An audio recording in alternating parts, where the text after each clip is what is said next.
और जो व्यक्ति अपने को स्वामी समझेगा वह व्यक्ति दुखी हो जाएगा। बड़ा अद्भुत सूत्र है। जिस किसी को भी कभी खुद का चैन नसीब हो जाता है वह दूसरों पर अधिकार करने और दूसरों पर आधिपत्य जमाने के पागलपन में नहीं पड़ता। इसलिए एक सूत्र कहा, तंत्र ने एक सूत्र कहा, लेकिन अगर तंत्र का ये सूत्र समझ लोगे तो मिल सकता है। ये सूत्र आया है भीतर के उस तल से जहां कृष्ण स्वयं विद्यमान है।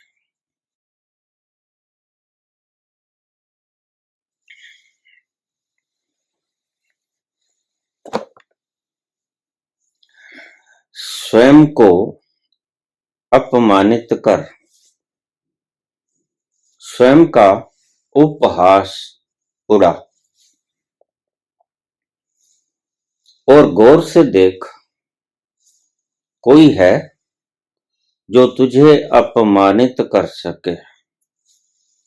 तंत्र सूत्र भाग 2 3/60। सूत्र को फिर सुनिए। स्वयं को अपमानित कर स्वयं का उपहास उड़ा और गौर से देख, कोई है जो तुझे अपमानित कर सके। सारी सृष्टि शांत है, पेड़ पौधे शांत हैं, पशु पक्षी शांत हैं, चांद तारे शांत हैं, ग्रह नक्षत्र शांत हैं।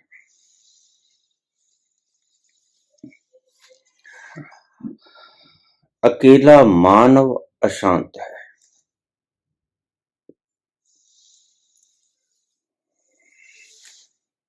अकेला मानव अशांत है।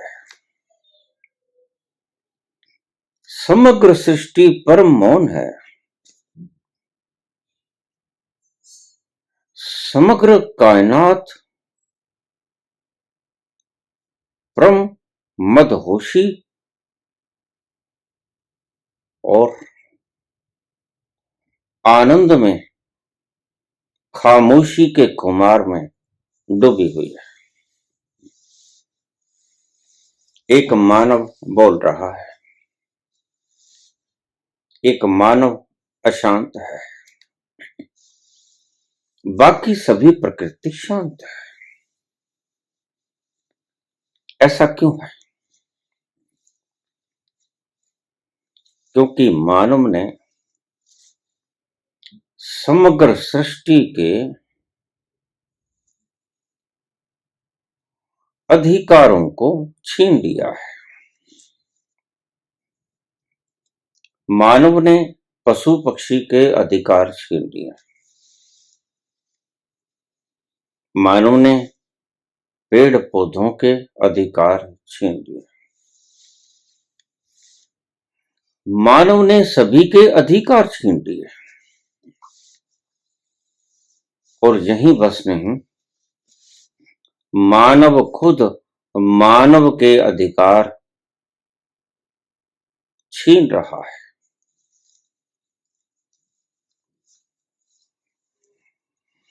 ऐसी भगदड़ मची है बाहर के वातावरण में कि तुम्हें कहीं भी शांति नजर नहीं आती। और उसका कारण है मनुष्य की दूसरों के ऊपर अधिकार करने की इच्छा। मनुष्य दूसरे पर हुक्म चलाना चाहता है, दूसरे को वश में करना चाहता है,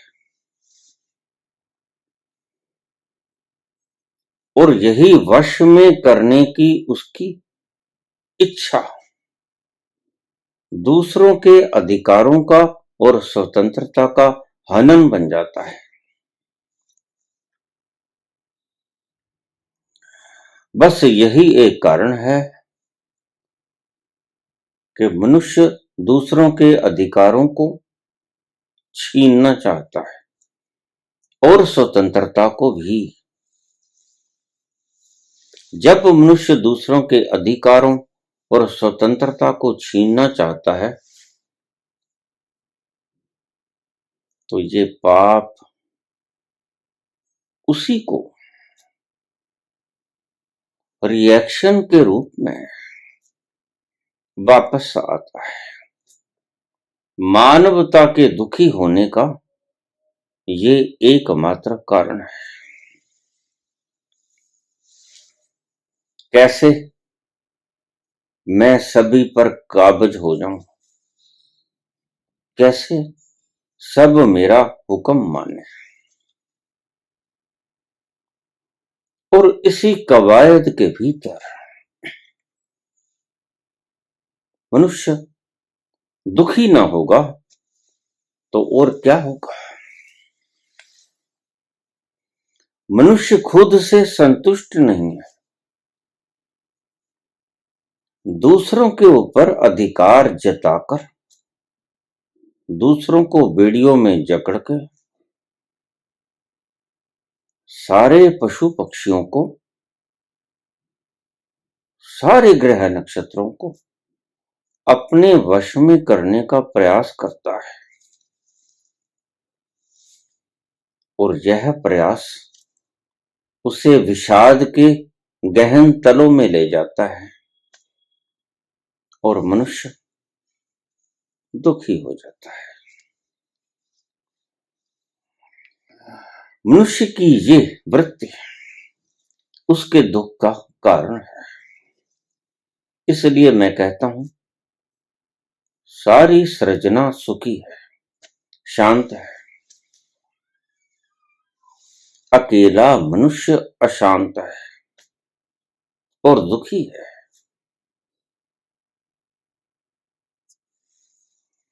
क्या हुआ है मानवता को? मनुष्यता आज पागल हो गई है, मानव आज पागल हो गया है।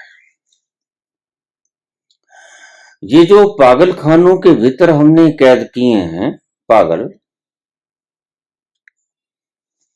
अगर गौर से विश्लेषण करोगे तो भीतर के पागलों को बाहर के पागलों से कम अशांत पाओगे।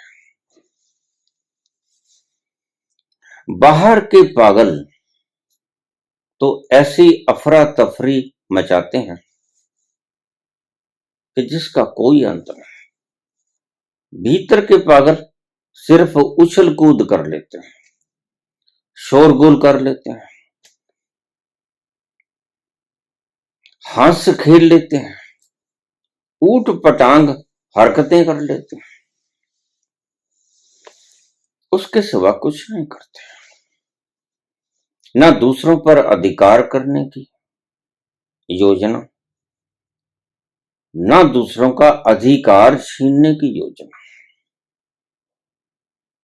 बस अपनी ही पागलपन की प्रक्रियाओं में वे उलझे रहते हैं। और एक बाहर का मानव है,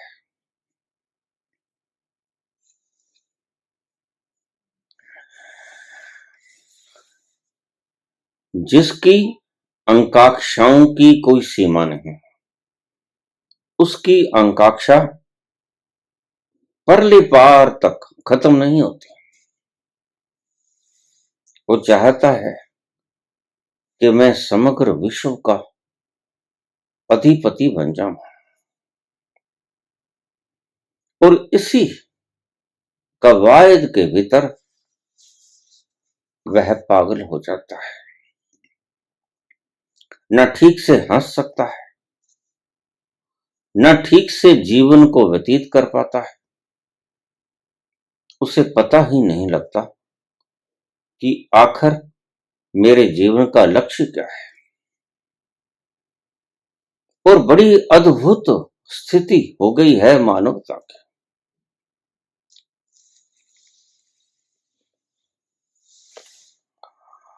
पशु पक्षी को जीत लिया, चांद तारों को जीतने में संलग्न है, पेड़ पौधों को जीत लिया, जब चाहे काट दे, जब चाहे उगा ले। सभी को अपनी संपत्ति समझता है, खुद को स्वामी समझता है। और जो व्यक्ति अपने को स्वामी समझेगा, वह व्यक्ति दुखी हो जाएगा। बड़ा अद्भुत सूत्र है। जो व्यक्ति खुद को स्वामी समझेगा, वह दुखी हो जाएगा। स्व आयामी हो जाना अलग बात है, और खुद को स्वामी समझ लेना बिल्कुल अलग बात है। लेकिन मनुष्यता ने दूसरी बात अपना ली है।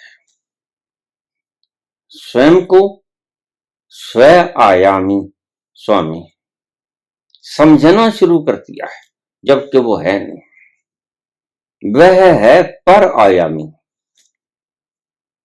दूसरे के आयामों में भटकता है, दूसरों के आयामों में दौड़ता है, दूसरों के आयामों से प्रेरित होता है और दूसरों के आयामों से प्रतिस्पर्धा करता है।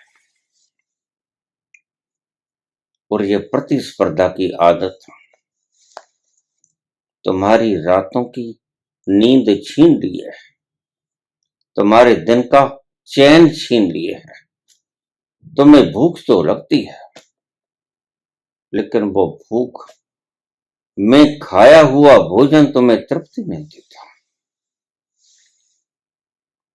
यंत्रवत तुम भूखे हो जाते हो और यंत्रवत ही तुम भूख को मिटा लेते हो, तृप्त नहीं होते।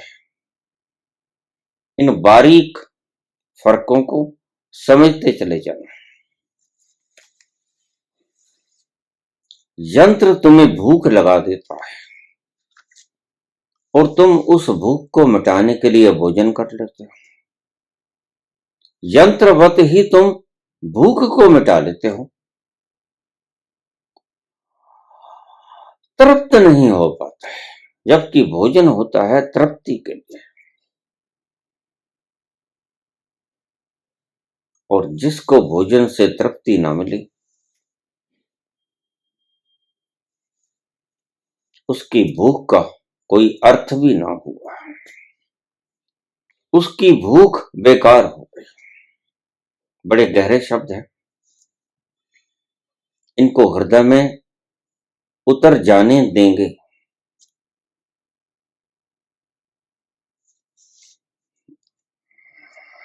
मनुष्य पागलपन की दौड़ में सब कुछ उसने अपने अधिकार क्षेत्र में किया, और अब इतना पागलपन आ गया कि मनुष्य मनुष्य को अपने अधिकार में लेता है, आकांक्षा रखता है कि मनुष्य मेरे अधिकार क्षेत्र में आ जाए।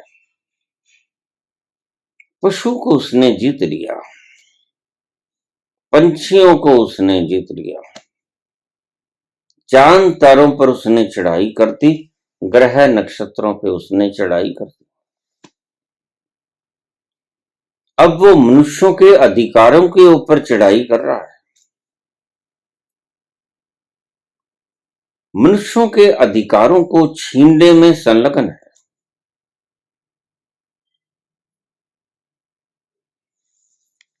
बस ये है पागलपन मानव का।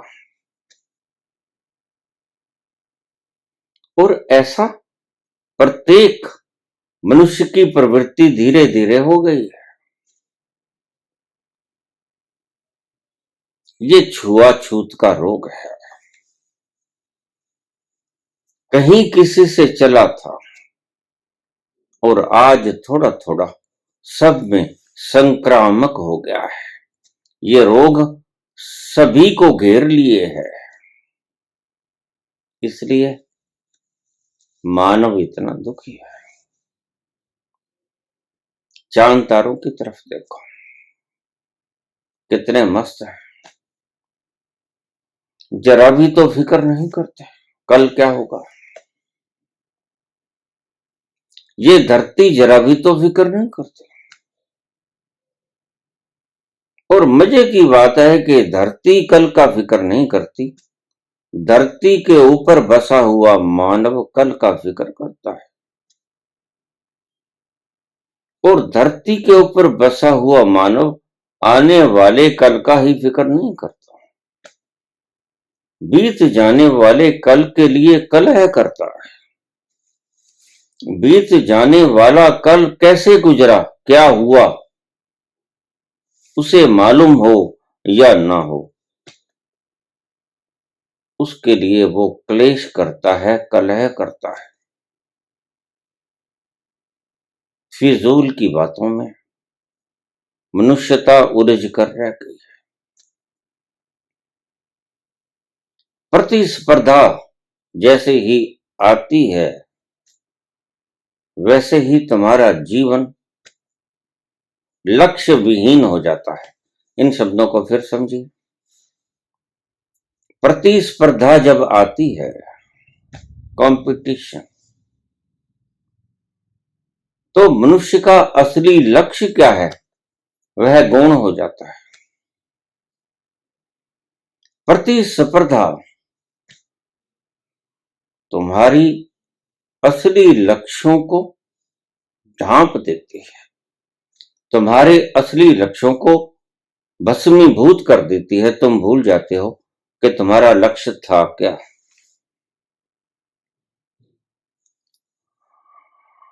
मानव ने सारी धरती के ऊपर अधिकार किया,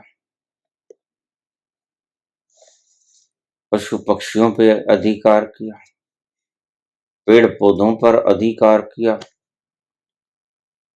जल स्रोतों पर अधिकार किया, पहाड़ों के ऊपर अधिकार किया।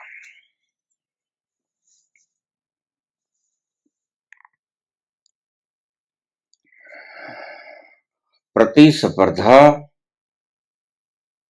मानव को पागल बनाती है। प्रतिस्पर्धा मानव को ये एहसास कराती है कि मैंने कुछ विशिष्ट बनना है, और यह विशिष्ट बनने की आकांक्षा उसे रोज गहरे गहरे नरक के तलों में धकेलती रहती है। प्रतिस्पर्धा मनुष्य को पागल कर देती है, और पागल मनुष्य कैसी हरकतें करेगा आपको बताने की आवश्यकता नहीं है। प्रतिस्पर्धा की इस होड़ से भरी हुई जीवन शैली को अगर कहीं विश्राम मिल सकता है तो वह एक ही रास्ता है, तंत्र। न जाने क्यों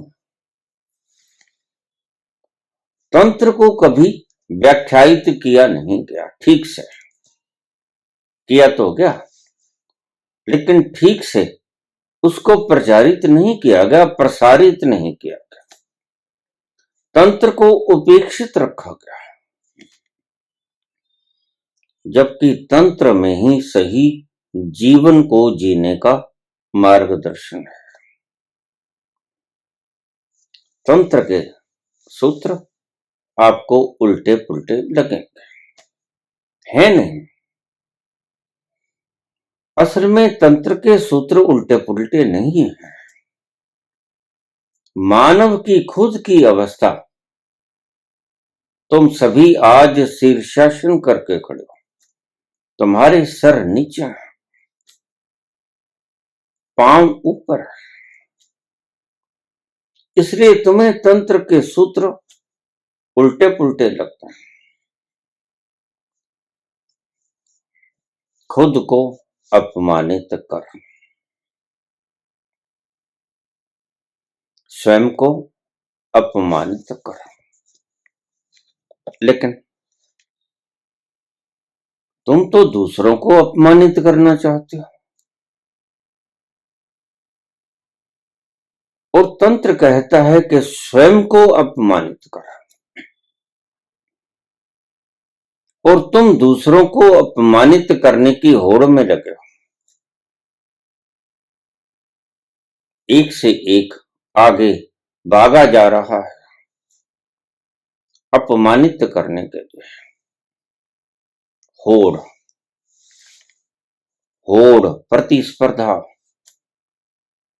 गहरे अर्थों में दूसरों को अपमानित करने की एक प्रणाली है। जब तुम किसी से प्रतिस्पर्धा करते हो तो दूसरों को अपमानित करने की एक प्रणाली के ऊपर तुम क्रियान्वित होते हो। और मूर्खों ने बड़ा अजीब तर्क निकाला है कि अगर प्रतिस्पर्धा नहीं करेंगे तो फिर तरक्की कैसे होगी, फिर आगे कैसे बढ़ेंगे, फिर प्रगति कैसे होगी, विकास कैसे होगा।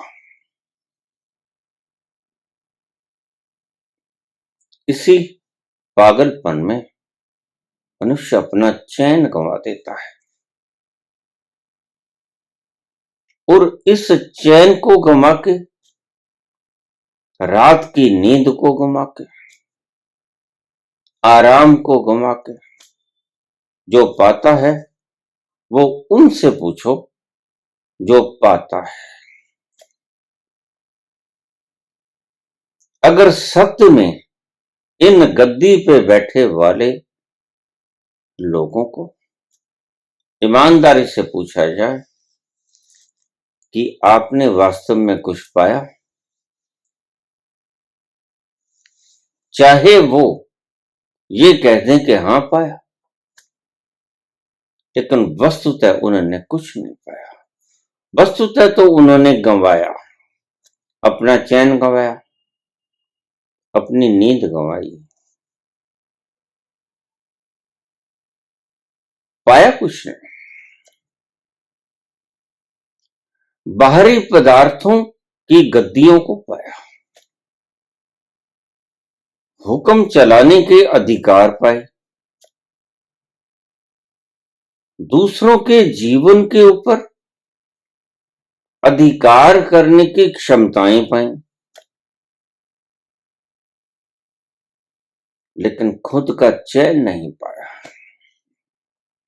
और एक बात याद रख लेना, जिस किसी को भी कभी खुद का चैन नसीब हो जाता है, वह दूसरों पर अधिकार करने और दूसरों पर आधिपत्य जमाने के पागलपन में नहीं पड़ता। यह एक लक्षण है। जिसका अधिकार स्वयं पे हो गया, जिसी का आधिपत्य स्वयं पर हो गया, वह कभी भी ऐसी कल्पना नहीं करेगा कि मैं दूसरों के ऊपर आधिपत्य करूं। वह संतुष्ट है, और जो संतुष्ट है उसके पास जो है या नहीं है उसके कारण ही वह संतुष्ट है।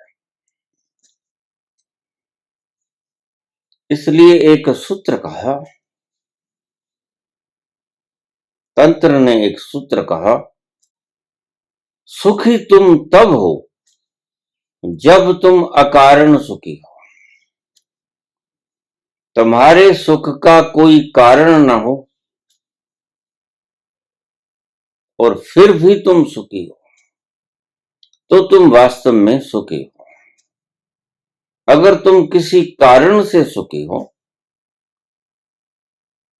धन के कारण सुखी हो, मान सम्मान के कारण सुखी हो, तुम्हारे पीछे अनेकों फॉलोअर्स हैं उसके कारण सुखी हो, बड़ी गद्दियों पर आसीन हो इसके कारण सुखी हो, अच्छा आपका हुक्म चलता है, दास दासियां हैं, इसके कारण सुखी हो। तो ये सब सुख किसी कारण से उपजे हुए सुख है। लेकिन तंत्र कहता है कि तुम सुखी तब हो वास्तविक रूप से जब तुम किसी भी कारण के बिना सुखी हो, अकारण सुखी हो।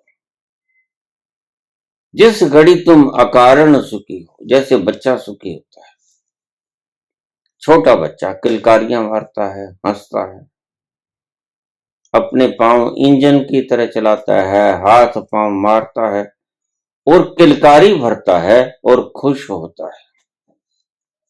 बना उसके पास क्या है? खुश होने के पास के लिए उसके पास कोई ज्ञान नहीं, कोई डिग्री नहीं, कोई जमीन की रजिस्ट्री नहीं, कोई धन के खजाने नहीं, कोई पदवी नहीं, कोई गद्दी नहीं, कोई डिग्रीज नहीं, लेकिन फिर भी वो सुखी है। इसलिए ईसा मसीह ने कहा, only they will enter in my god's kingdom who will be innocent just like a child. जिस दिन तुम बच्चों के समान मासूम हो जाओगे और बच्चों के समान अकारण सुखी हो जाओगे, उस दिन तुमने सच्चा सुख पाया। अन्यथा बाकी तुम्हारे अर्जित किए गए सारे सुख नकली, आज नहीं कल मिट जाए, धराशायी हो जाएंगी तुम्हारी सब तरकीबें, धराशायी हो जाएंगे तुम्हारे सभी रुतबे। जिस घड़ी तुम अकारण सुखी हो गए, बस वही सुख है, असली सुख है। अब हम सूत्रों पे आए। स्वयं को अपमानित कर, लेकिन तुम तो दूसरों को अपमानित करते हो और लुत्फ उठाते हो, दूसरों का मजाक उड़ाते हो। और तंत्र कहते हैं स्वयं का अपहास उड़ा। बड़े उल्टे सूत्र। स्वयं का उपहास उड़ा, स्वयं को अपमानित कर। कबीर ने बड़ा सुंदर दोहा कहा, निंदक नीरे राखिए।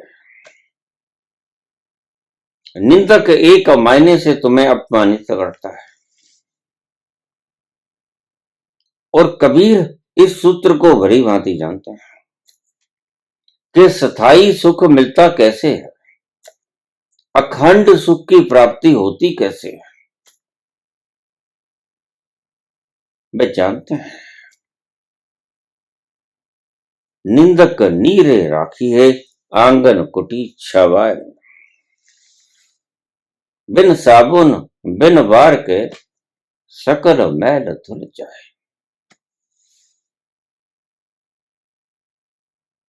गाली देने वाले को, निंदा करने वाले को, उपहास करने वाले को, अपमानित करने वाले को तो तुम अपनी झोपड़ी में ही आसन बिछा के बैठा देना, उसका आदर सत्कार करना, उसकी सेवा शुश्रूषा करना, यह बड़ा कीमती है। निंदक बड़ा कीमती है। बस जो कबीर कहते हैं वही तंत्र का ये सूत्र कहता है, स्वयं को अपमानित कर। अगर कोई तुम्हारा अपमान करे तो तुम उसका अपमान मत करो। इतनी सहिष्णुता तुम्हारे भीतर होनी चाहिए कि अगर कोई दूसरा तुम्हारा अपमान करे तो तुम उसके किए हुए अपमान से दुखित ना हो। पहली बात यह है। उससे आगे ये सूत्र, दूसरों के किए हुए अपमान से तुम दुखी जब नहीं होते, तो यह पहली पौड़ी तुमने कवर कर ली। फिर दूसरा कहते हैं कि अब तुम खुद को ही अपमानित कर। दूसरों ने अपमान किया, उसको तुमने सम्मान दिया, पहला पड़ाव यह। दूसरा पड़ाव, खुद को ही अपमानित कर। छोटी सी कहानी भीखा की। भीखा बड़ा अमीर था, इतना अमीर था कि उसका धन बाजार में ब्याज के ऊपर चलता था, और भीखा कोई अन्य काम भी नहीं करता था। पुश्तैनी जमीन थी, पुश्तैनी मलकियत थी, पुश्तैनी धन था, वह ब्याज के ऊपर पैसा देता था और बड़े मजे से जीवन व्यतीत करता था। एक दिन अचानक मोड़ आया। जिंदगी किस मोड़ पे जाके बदल जाए तुम खुद भी नहीं जानते। एक दिन जीवन मुड़ा भीखा का। भीतर कुछ सुग बगाहट हुई। कब तक करूंगा ऐसा, कब तक चलेगा? तुमने कभी सोचा नहीं? तुम रोज सुबह उठते हो, स्नान करते हो, नाश्ता करते हो, और फिर या तो दुकान खोल लेते हो या अपने दफ्तर चले जाते हो, या जो भी तुम्हारा कारोबार है वो करते हो। लेकिन तुमने कभी सोचा नहीं, जब से जन्मा हूं तब से आज तक यही तो करता आया हूं, लेकिन तुम उबे नहीं। भीखा उब गया। जिस दिन तुम भी उब जाओगे, उस दिन प्रथम पौड़ी के ऊपर तुम्हारा भी पांव आ जाएगा।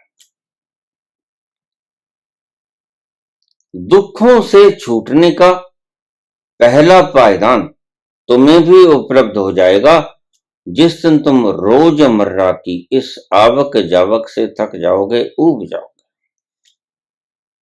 जब तक नहीं थकते, जब तक नहीं ऊबते, इसे दोहराते ही चले जाओगे।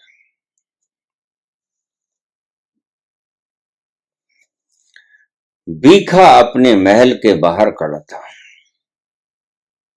अचानक वहां एक भिक्षुक आया, सन्यासी,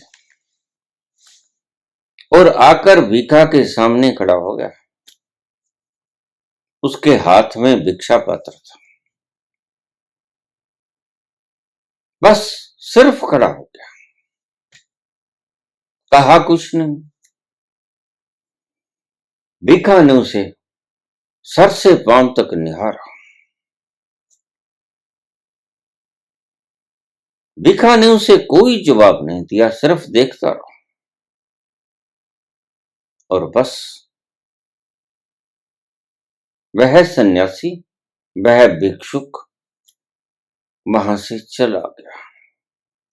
न उसने मांगा, न उसने प्रत्युत्तर किया, न उसने किसी प्रकार का कोई रिएक्शन किया। भीखा जब सिर से पांव तक उसे देखने लगा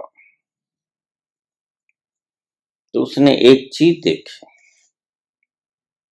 कि इसके पास भिक्षा पात्र के सिवा और कुछ है नहीं, और भिक्षा पात्र में कुछ नहीं, और यह पेट भरने के लिए आया था। लेकिन इसके चेहरे पर अपूर्व शांति थी।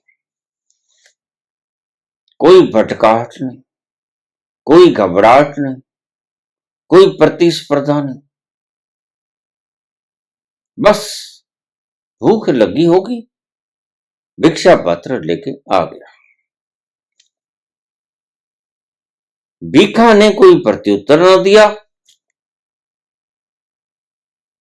सन्यासी चुप करके आगे चला गया। भीखा उसकी मस्ती से मुग्ध था। भूखा है लेकिन बहुत मस्त है। ऐसा क्या मिला इसे? इतना मस्त व्यक्ति तो जीवन में कभी मैंने देखा नहीं। और भूखा है और भूख मिटाने की जिद भी नहीं करता, मांगता कुछ नहीं। भूखा हूं, थोड़ा भोजन दे दो, मांगता भी कुछ नहीं। शांत है,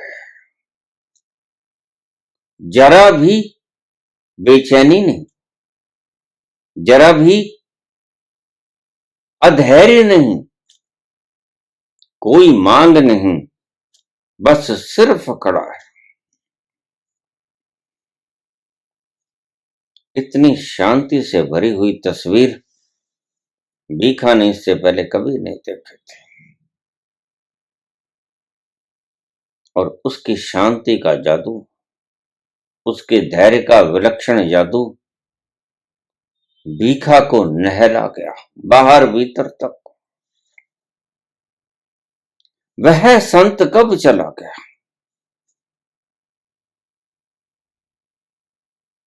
भीखा को पता ही ना चला। वह उसके आनंद की खुमारी में ऐसा डूबा कि उसका होशो हवास गायब। जब उससे गए कुछ वक्त बीत गया तो भीखा को पीछे से आकर उसके सेवक ने झंझोड़ा, मालिक क्या देख रहे हो, क्या हुआ? भीखा हड़बड़ाया, है कुछ नहीं, कुछ नहीं, तुम जाओ। और भीखा चुपचाप जाकर अपने कमरे में विश्राम करने लगा। बस आज जिंदगी में एक तूफान आ गया था। सब कुछ है,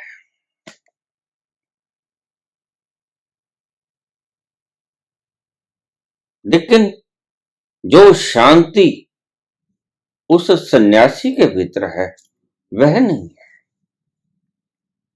और बड़े मजे की बात है कि तुम्हारा पेट भरा हुआ है और सन्यासी भूखा है। भूखा है लेकिन परम शांत है, धैर्य से भरा हुआ है।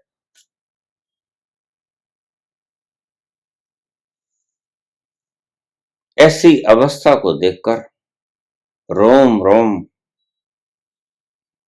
उद्वेलित हो गया। उसे पता ही नहीं चला कब वो उस सन्यासी के रंग में रंग गया। फिर तो दिन रात उसे खुमारी चढ़ती रहती और वो यही सोचता रहता कि तूने सारी जिंदगी भर काम किया, ब्याज के ऊपर पैसे दिए, परिवार को पाला, झंझटों में उलझा रहा, रोज नई मुसीबतें खड़ी होती रहीं।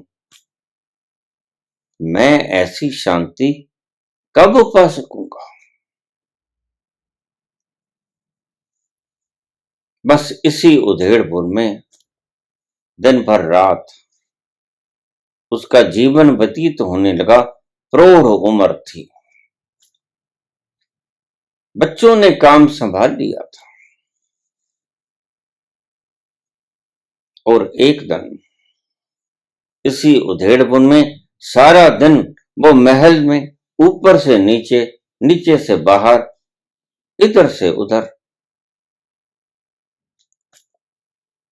भटकता रहता। उसे मंजिल कहीं दिख नहीं रही थी। एक दिन ऊपर से सीढ़ियां उतर रहा था, नीचे से सफाई सेविका आ रही थी। लेकिन भीखा मस्त था। भीखा को कोई रोग लग गया था मस्ती का। उसने ऐसी आभा पहले कभी किसी की देखी नहीं थी। और भूखा व्यक्ति भी इतना शांत हो सकता है, उसे कभी कल्पना में सोचा भी नहीं था। अपनी ही मस्ती में मदहोश, दुविधा से संपन्न नीचे उतर रहा था भीखा, और नीचे से आ रही थी सफाई सेविका। कभी इधर हो जाता, कभी उधर हो जाता, मार्ग तय ना कर पा रहा था, हड़बड़ाहट में था। अचानक सफाई सेविका की आवाज उसके कानों को स्पर्श कर गई। भीखा, एक तरफ हो जा। बस सूत्र मिल गया। भटक मत, या तो इधर हो जा या उधर हो जा। सफाई सेविका का कोई मतलब आध्यात्मिक नहीं था, लेकिन आध्यात्मिक मतलब बन गया। उधेड़ बुन समाप्त हो गई और भीखा ने उस सेविका के चरण छू लिए। मुझे इस दुविधा से निकालने वाली हे देवी, तू आज से मेरी गुरु हो गई। तूने मुझे मार्गदर्शन दे दिया। और अगले ही दिन सुबह उठकर भीखा चला गया गुरु के पास।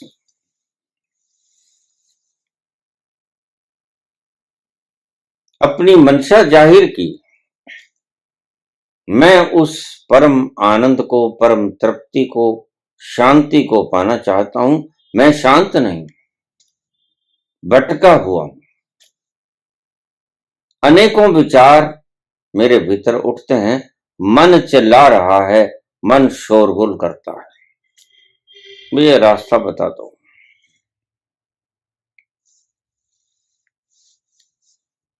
गुरु उसे जानता था। शहर का नामी गिरामी सेठ। तो गुरु ने कहा, भीखा, एक काम कर, बाहर जाके रेत को अपने सिर पे डाल ले और उस रेत को अपने सारे शरीर पे मल ले, और ऐसा हो जा जैसे उजड़ा हुआ इंसान होता है। बस सारे शहर में चक्कर लगाते हैं। अगर तू ये कुछ कर सकने में समर्थ है तो मेरे पास ठहर, अन्यथा कहीं और चला जा।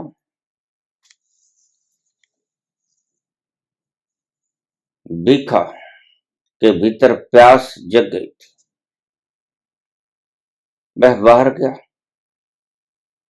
रेत की मुट्ठियां भरी, सिर पे मसल लिया, बाल अस्त व्यस्त हो गए, सारा मुख, सारा शरीर रेत से भर गया। अब देखने में पागल नजर आ रहा था। नामी ग्रामी सेठ उस शहर का एक पागल नजर आने लगा। और फिर दूसरा फरमान कि सारे शहर में बिल्कुल इसी तरह चक्कर लगा के आ जा। भीखा चला, सारे शहर में चक्कर लगाया। लोग ठहाके मार मार के हंसे।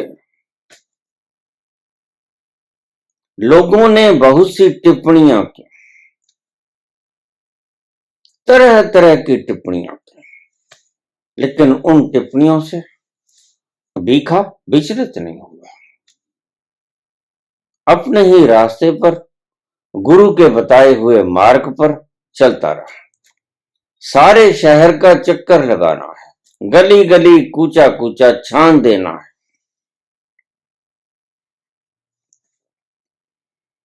बस भीखा के गुरु ने तंत्र का ये सूत्र ही बताया था, खुद को अपमानित कर, स्वयं को अपमानित कर।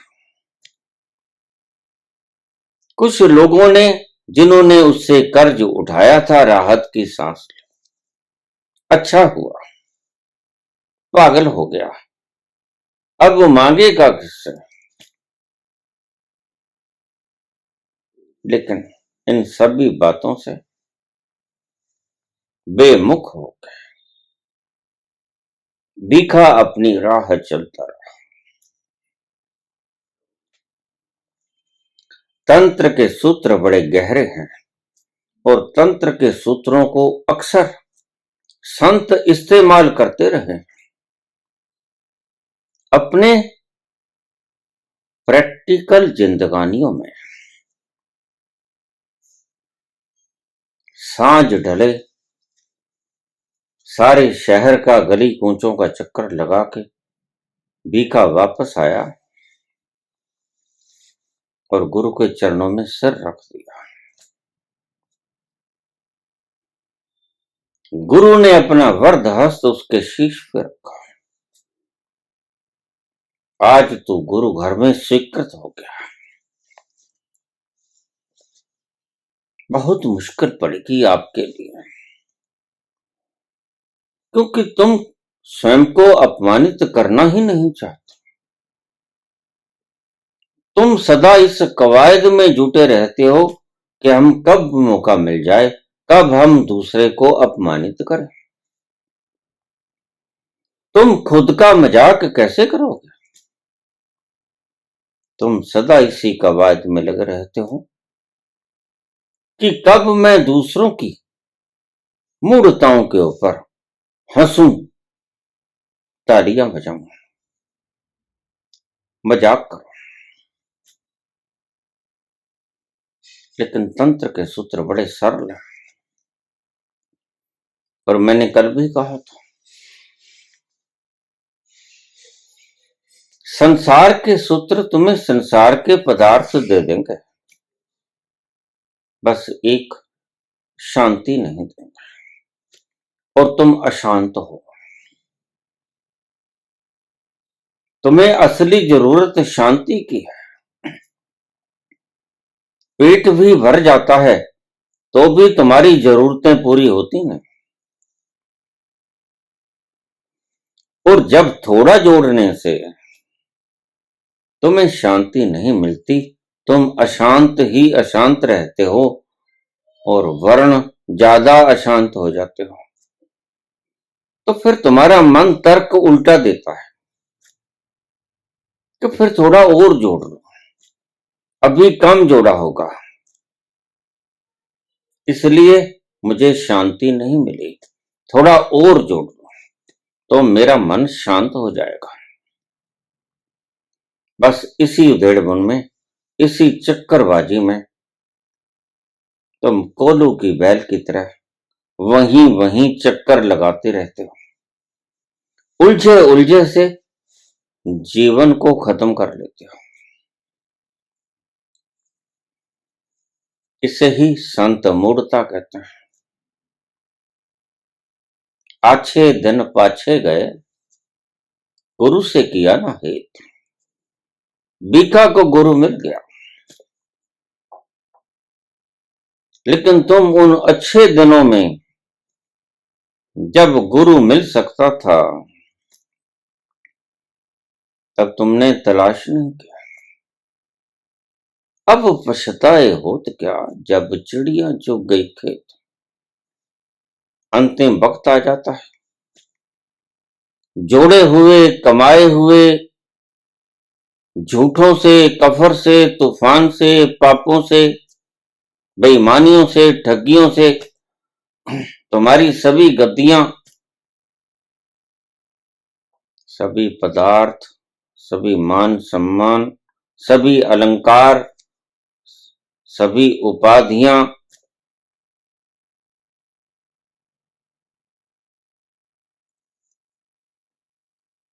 सभी पुरस्कार तुम्हें मिल जाते हैं, लेकिन मिलने के बाद भी तुम पाते हो कि तुम रीते हो। तुम्हारा मन कुछ और मांगता है। वो क्या मांगता है? जो संत कहते हैं ये वो मांगता है, तृप्ति। तृप्ति तुम्हें बाहर के पदार्थ से कभी नहीं होगी। बाहर के पदार्थ तुम्हें सुख देंगे, क्षणिक, थोड़ा, लेकिन तुम्हारे भीतर की आकांक्षा प्रबल, अखंड सुख पाने की सदा बनी रहेगी। यह जब से ये जीवन शुरू हुआ तब से तुम्हारे भीतर ये भावना है, ये इच्छा है कि मुझे अखंड आनंद कैसे मिले। आज तक नहीं मिला, लेकिन अगर तंत्र का ये सूत्र समझ लोगे तो मिल सकता है। स्वयं को अपमानित कर, दूसरों से सम्मान की इच्छा मत कर, और अगर दूसरे तुझे अपमानित करें तो चिंता मत कर। बल्कि तंत्र इससे भी आगे जाता है।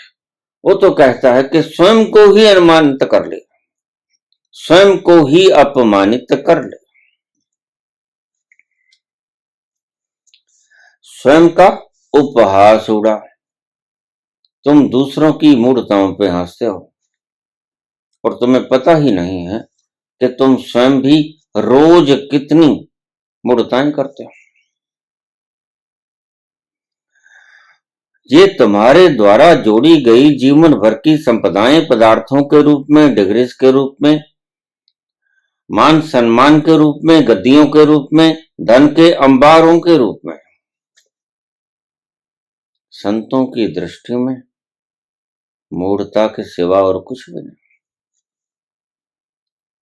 क्योंकि जो कमाया हुआ मेहनत के द्वारा सारा जीवन खपा दिया और अंत में तुम्हें छोड़ना पड़ेगा, फिर तुमने मूढ़ता नहीं की क्या? गौर से सोचना। तुम्हारे सारे जीवन का इकट्ठा किया, अंत में तुम्हें छोड़ के जाना पड़ेगा, तो क्या तुमने मूढ़ता नहीं की? मूढ़ता की। लेकिन आज पता चला, जब मृत्यु ने जीवन भर का सारा प्रयास पूर्वक कमाया गया सब कुछ छीन लिया और तुम राख हो गए। तुम चाहते हो कि लोग मुझे सम्मान दें, लेकिन तंत्र कहता है कि लोग तुम्हें सम्मान दें, इसकी आकांक्षा तो बिल्कुल ही मत रखो, बल्कि तुम स्वयं को ही अपमानित कर लेना। अब कहां तंत्र का ये सूत्र और कहां तुम्हारा संसार तुम्हें सिखाता है? तंत्र बिल्कुल उल्टी बात करता है। क्यों? क्योंकि तंत्र तुम्हें उस मरहले पे ले जाता है जिस मरहले से तुम चले थे, और आज भटक कर तुम बहुत दूर निकल गए हो। और तंत्र चाहता है कि जिस तरफ तुम्हारी पीठ है उस तरफ तो मुखड़ा कर लो, और जिस तरफ तुम्हारा मुंह है उस तरफ तुम पीठ कर लो। उलट दिशा में तुम मुड़ जाओ, वापस मुड़ जाओ और अपने घर चले जाओ। घर से दूर होके तुमने गंवाया, कमाया दुख, गंवाया सुख,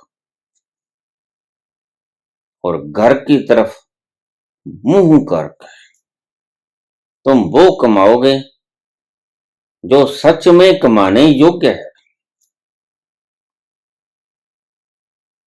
स्वयं को अपमानित कर।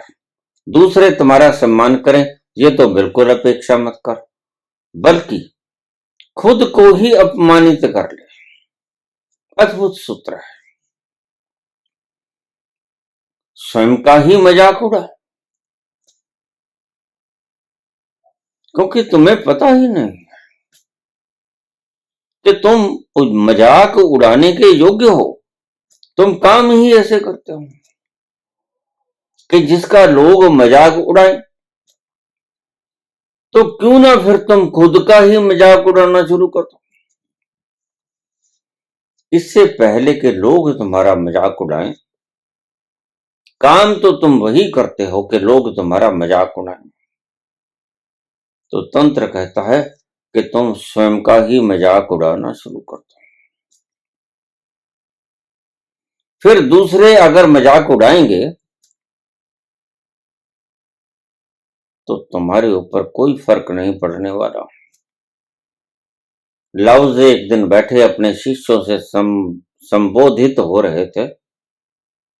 शिष्यों से कहने लगा, पुत्र, मैं जहां बैठ गया वहां से मुझे कोई उठा नहीं सका। शिष्य तो थोड़े से गर्दनें सीधी कर रहे हैं।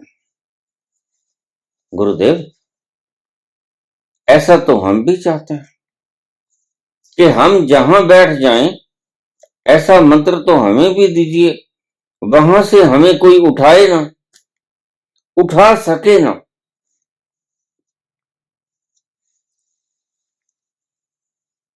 तो लाओज़े बोले,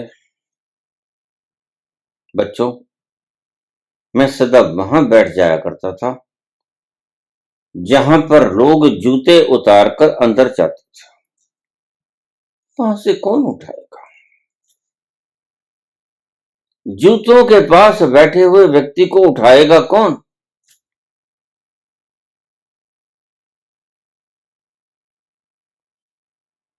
जिसने जीवन में सम्मान की चाहत नहीं रखी, खुद ही अपमानित हो गया। बस तंत्र का सूत्र यही बात कहता है।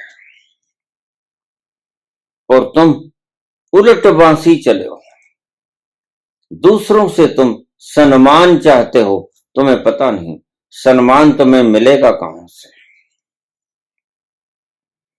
भगवान कृष्ण कहते हैं कि सच में तुम उस दिन सम्मानित होगे जिस दिन लोग तुम्हें सम्मान दें ना दें, लोग तो चाहे तुम्हें अपमानित करें और भयंकर अपमानित करें, तुम सही रूप से सम्मानित उस दिन होगे जिस दिन तुम्हारी स्वयं की आत्मा, जिस दिन तुम स्वयं स्वयं को सम्मान दे दोगे। ये सूत्र आया है भीतर के उस तल से जहां कृष्ण स्वयं विद्यमान है। और वह तंत्र का सूत्र आया है उस स्थान से जहां तुम अभी हो, जहां तुम अभी विद्यमान हो, बैठे हो। तंत्र के सूत्र वहां से आते हैं। तंत्र कहता है कि यहां बैठकर तुम सम्मान की अपेक्षा करोगे, अपेक्षा करोगे। और यहां बैठे हुए व्यक्ति को कभी सम्मान मिलता नहीं। वह सम्मान होता है तो दो कौड़ी का होता है, दूसरों के द्वारा दिया गया होता है। तो कृष्ण कहते हैं कि जब तक तुम स्वयं के सम्मानित करने से सम्मानित नहीं होता, तब तक तो सही रूप से सम्मानित नहीं होता। दूसरों का सम्मान भी भला कोई सम्मान है? जब चाहे वापस ले ले, जब चाहे छीन ले। और आखिरी शब्द, गौर से देख, कोई है जो तुझे अपमानित कर सके?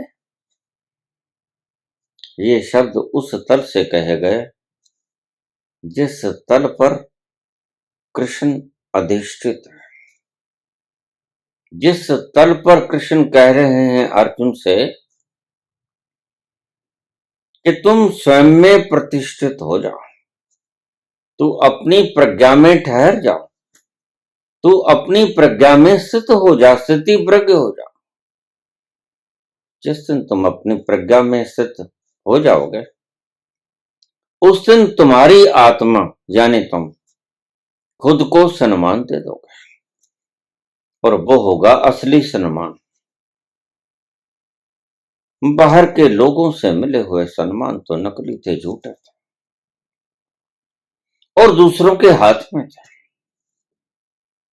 जब चाहे वो वापस ले लें।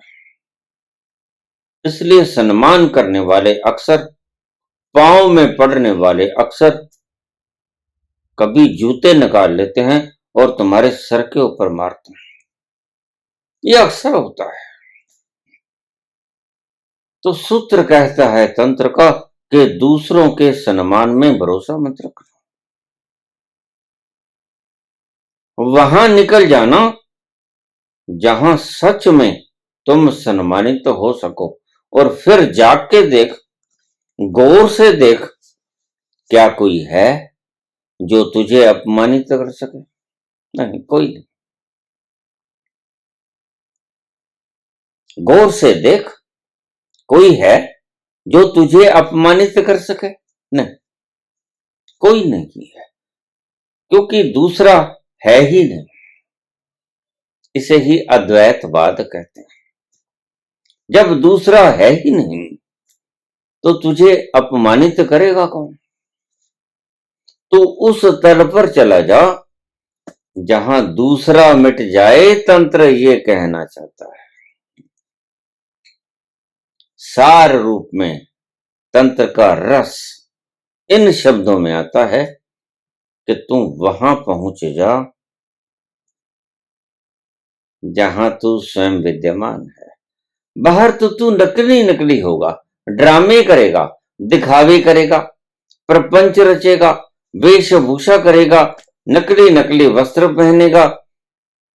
बाहर बाहर तू जब तक रहेगा झूठा रहेगा। तो झूठे व्यक्ति को लोग सम्मान भी देंगे तो वो झूठा ही होगा। इसलिए तंत्र कहता है इन झूठ, फरेब, इन सभी दिखावे के सम्मानों से बच जा।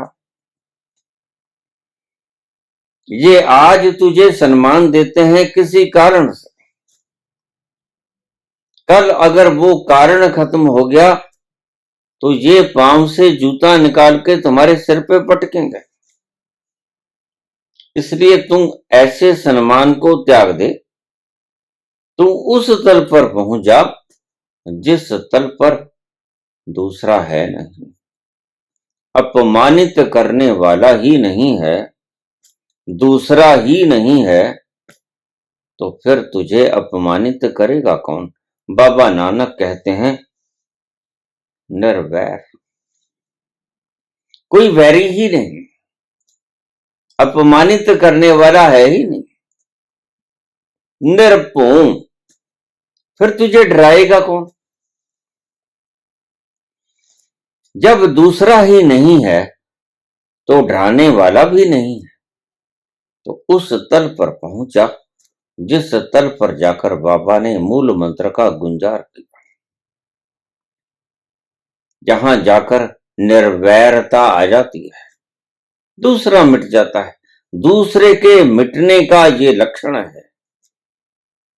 निर्वैर हो जाओगे क्योंकि दूसरा नहीं रहेगा, निर्भय हो जाओगे क्योंकि दूसरा नहीं रहेगा। भय करोगे किससे? अकाल मूर्त, मरोगे, क्योंकि तुम ऐसा तत्व हो जो कभी नहीं मरता,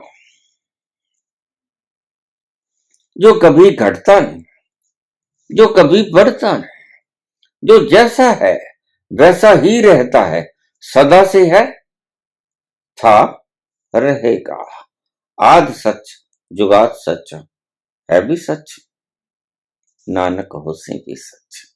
वहीं पहुंचे जहां तुझे अपमानित करने वाला कोई बचे ही ना।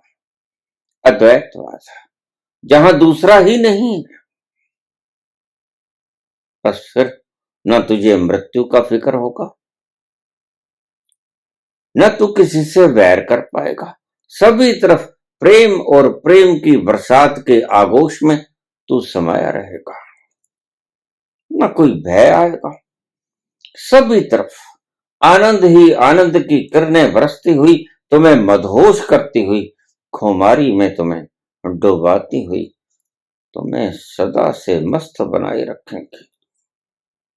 वहां चला जा जहां ये सब चीजें हैं। अपमान करने वाला कोई नहीं बचा, और देख जाकर तुझे अपमानित करने वाला कोई है नहीं है। धन्यवाद।